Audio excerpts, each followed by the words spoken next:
pie normāla dzīves ritma un aktivitāti jūs varēsiet atgriezties jau nākamajā dienā. Protams, jums būs dažādi ierobežojumi, kuri saistīti ar operāciju, jo mēs pārsvarā ierobežojam kontaktu ar ūdeni, mēs ierobežojam kontaktu ar vide, kuri ir temperatūras izmaiņas, teiksim, ir liels karstums vai liels augstums, un līdz ar to mums ir zināmi ierobežojumi, kuri ir saistīti ar darba apstākļiem, kur strādā cilvēki.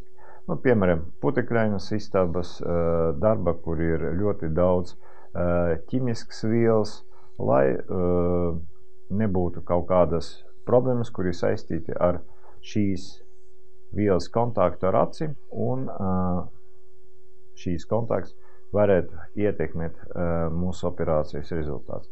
Bet pārsvarā šīs darba ierobežojumi ļoti reti, kad notiek, un tas pārsvarā mums neierobežo vispirms operācijas iespējamības, un otras puses mums vajadzēs paziņot iepriekš par darbu, kur pacients strādā, un tad mēs attiecīgi arī nozīmēsim pēc operācijas režīmu.